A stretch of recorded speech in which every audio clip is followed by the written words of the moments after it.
I can confirm that the recording has started and we are live streaming, Chair.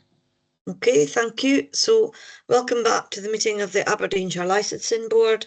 We're now on item 7A, which is the Functions and Finance Report for 2024 to 25. And I'll ask the Deputy Clerk, Fiona Stewart, to speak to the report, please. Thank you. I'll just introduce it briefly and then I'll pass you over to Martin Ingram for some further information. So this is the 8th year that the board is under a statutory duty to produce both a functions and finance report. And as per previous years, we've combined those into one document. It sets out our statistics showing what we've done in terms of number of applications, numbers granted, refused, the reasons why, and the number of reviews that we've had. It also sets out the income that we've received and expenditure. And this year, unfortunately, we're showing a loss. There's no clear trends that are new for the board in the statistics, and what it does show is that they continued working with applicants that we do and our colleagues, the LSOs and the police do behind the scenes to iron out wrinkles in applications to make sure they comply with policy, and also the early intervention approach taken by the police and the LSOs is continuing to work in that we have very, very few reviews reaching the board. The only other thing I'll say is that the report also highlights the work achieved by the licensing team, the admin team and the licensing standards officers over the year, and what we hope to achieve next year, both in terms of liquor and gambling licensing, which is the subject of this board, but also other licensing work that we undertake out with the liquor and gambling legislation. We don't currently include the police in this report because the Chief Constable is under a separate duty to produce an annual report for the board each year. So with that, unless there's any questions, I'll pass you over to Martin. Okay, thank you, Fiona. Thank you. And yeah, thank you, convener, as well. Yes, I'm delighted to follow up from what Fiona has said beforehand and to present to members your draft functions and finance report for the last financial year. I also want to take the opportunity just to commend the work of the licensing team throughout the last 12 months, as I think that on the whole it's been what you have in your report, in my humble opinion, is a very positive reflection on the work that's been undertaken by the licensing team over the last 12 months. In particular, the work of our licensing admin team, who work incredibly hard over the course of all financial years, not just the previous one, but as well we're ably supported by the likes of our colleagues in terms of licensing support officers, and indeed wider involvement from statutory consultees, both the council's own internal services and indeed other external services, but also key stakeholders as well. And I would include in relation to that the input that we get from the licensed trade and from members in the public, either through the communities or through the consultation processes that we undertake in the course of the year.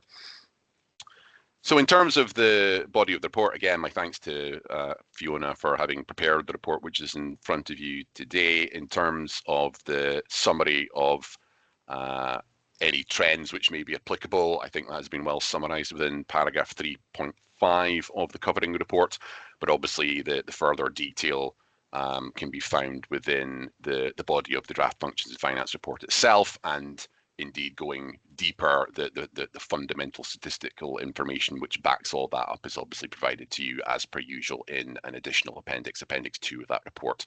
And should members be satisfied to approve the terms of the functions and finance report and authorise the clerk to publish the report, we would, as per usual, also be publishing the statistical documentation that goes along with that, so that members of the public and other key stakeholders can have full transparency in terms of how that information has been arrived at. One final factor that I did want to return to was, as Fiona has indicated and as is provided at the end of paragraph 3.5 of the covering report, this is in factual terms the first year out of our last 4 financial years that we are officially reporting a loss of just over £13,000. I would, while I am not in any way looking to finagle financial figures, I would just draw attention to the fact that in terms of unusual costs, which would not have been applicable in previous years, we did require to provide just over £18,000 in payment of court expenses in relation to a previous case that was appealed to the Sheriff Court. That was the Bengal Dish Limited case, or Leany Arms. That the Learning Arms case was actually concluded and remitted back to the licensing board during financial year 2023-24.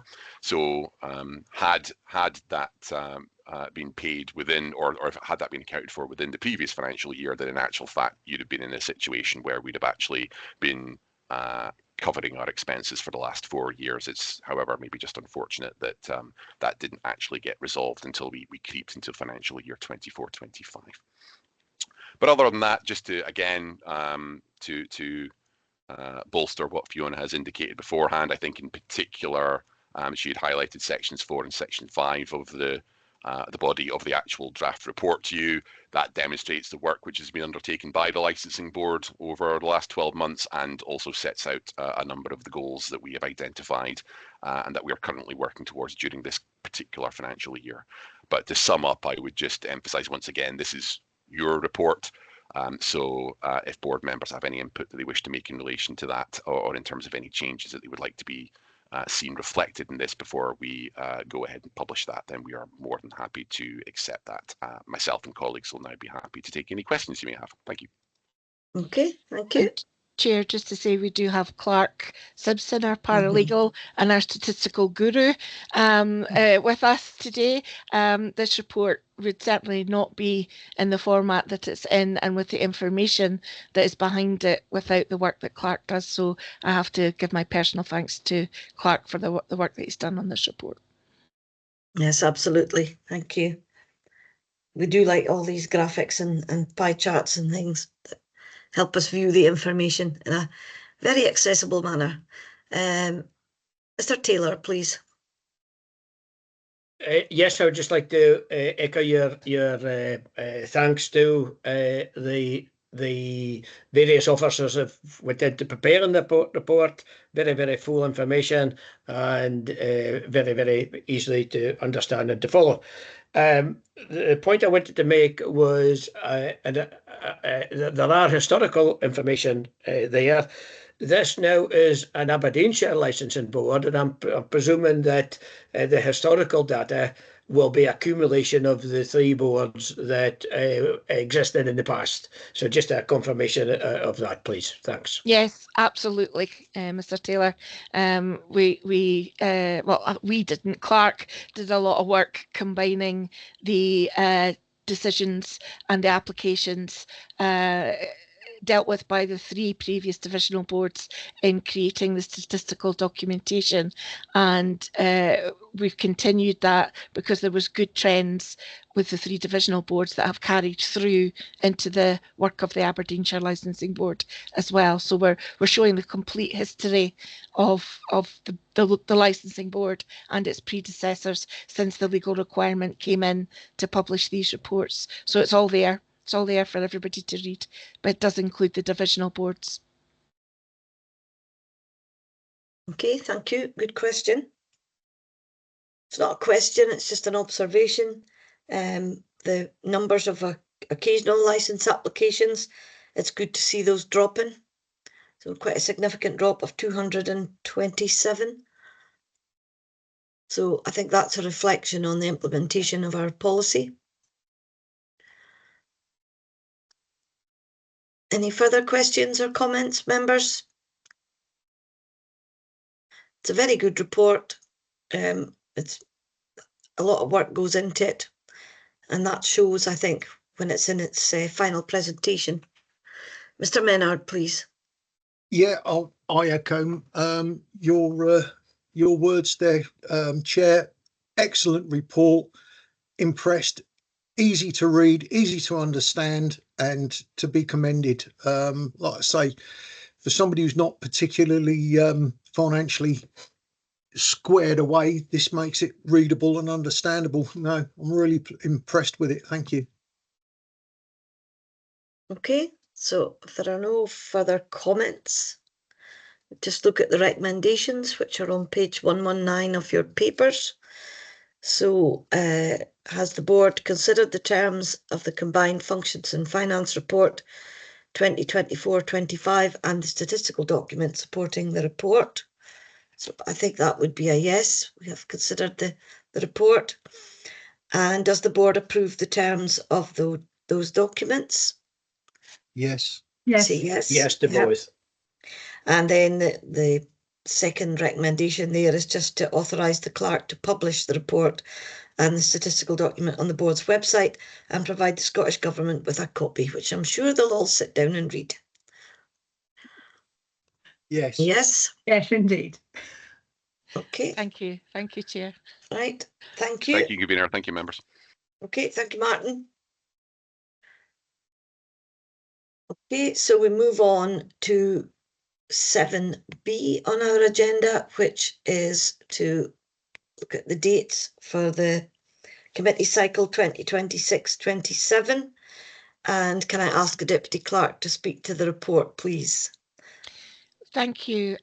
You'll all be familiar now with the fact that we join with Aberdeenshire Council in setting the committee cycles 18 months ahead to run from April to the end of beginning of May to the end of April the following year. And again, we've worked in consultation with our committee services team to make sure that there are no clashes. So we're asking for you to agree the dates. Note that any physical meetings will take place in Woodhill House, but that board meetings continue to be held virtually at the current time. Note the commencement time will remain at 10:15 in line with council committees, and that we will publish the dates of the board meetings via the council's committee management system on the website, and you will get invitations to put in your calendars as well. The proposed dates are as listed at Appendix 1.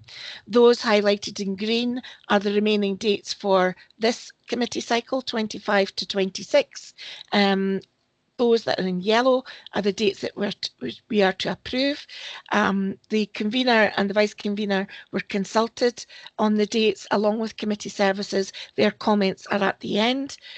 Committee services came back and said that the options for the June and December boards would provide no clashes if the board went with approval of the first dates, not the second. So that would mean the 24th of June 2026 for the June board and the 16th of December for the December board. So with that, Chair, I recommend the dates for approval. Okay, thank you. I would just add that my comment there in relation to April and election dates is, I was a bit mistaken. It actually relates to the council elections in 2027, where there would be new members to elect to the board. So that one's really irrelevant. Okay, so no questions on the dates. So in that case, looking at the recommendations, which are on page 178 of your papers, we have to consider the terms of the responses made to date as set out in Appendix 1 of the report, and to note that any physical meetings will take place at Woodhill House, Aberdeen, but that board meetings continue to be held virtually at the current time. And note that all meetings will commence at 10:15 a.m. and note that once approved, the dates of the board meetings will be published via Aberdeenshire Council's committee management system on the council's website. So do we agree the recommendations? Agreed. Agreed. Okay, thank you. Thank you. So, All Chair, right, that takes us on to 7C, the Gambling Act. Wait, I get it open. My papers keep disappearing off the side of the page. It's not good. A review of the Statement of Licensing Principles for 2025-28. And again, it's over to Ms. Stewart, please. Thank you. This is an update report because the consultation period does not end until the 1st of October. As in previous reviews, we have had very few consultation responses, and I have checked with Clark, and there is nothing new in between the publication of the agenda and today. The responses in the whole have been quite silent about the policy itself, which I take to mean that there's no need to make any changes beyond those that we have to make and are highlighted in the draft policy. What I would highlight is that respondents have been positive about the local area profiles, and we're working to improve on those as part of this review. We've done a draft integrated impact assessment, and I've summarised the positives and negatives in a table within the report. What I would say is that so far only one negative has been highlighted, and that comes under the town centre first principle, in that some of our betting shops are being closed down by betting businesses in the move towards online gambling. However, this is something that we are not able to mitigate for, because we have no control over how local businesses choose to run their business, be that from a shop in our town centre or on a website online. The rest of the IIA shows positive results arising from the policy and also in compliance with the licensing objectives set out under the Gambling Act of 2005. We will continue to update this as our review of the policy continues. We have done a very wide consultation. One councillor has come back with comments about the duration of the policy and could we potentially extend it to 5 years, but our hands are tied in that it's set by regulation and legislation how often we have to review this document.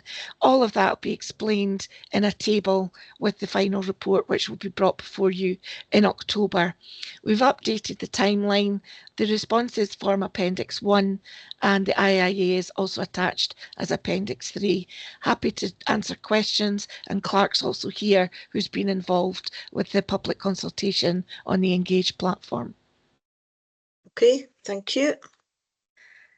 That's not so much a question, it's just an observation, and it's based on that comment around the town centre first principle, and we are losing some of the betting shops as people move to online gambling, and it's just a reflection that, you know, that then is completely out with any sort of control and, more importantly, support. It's just the trend. It's out with the control of the board. It's within the control of the Gambling Commission on a national basis. So there are controls, but we are not the body that deals with online gambling. It's the Gambling Commission.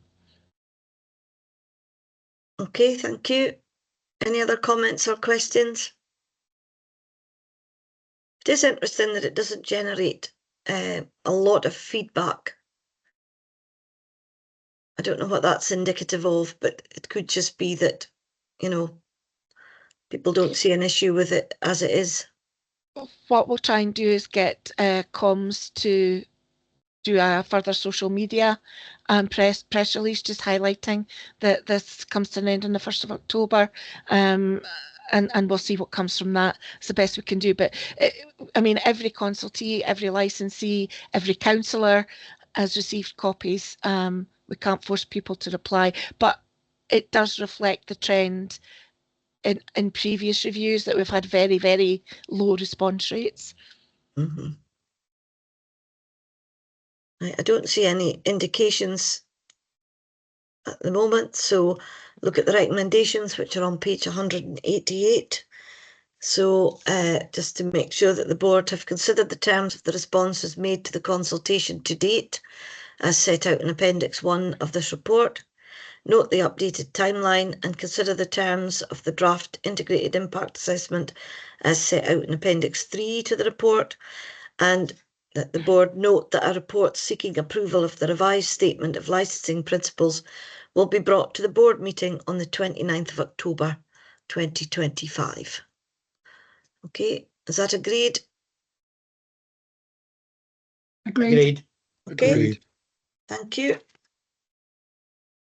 So that brings us to date of the next meeting. We have the special meeting this Monday, the 1st of September. And the next board meeting will be on the 29th of October 2025. So can members please note those dates? I can confirm the meeting has now concluded and the recording will be stopped. Thank you for your interest in this business and your participation in the meeting today. I'll just confirm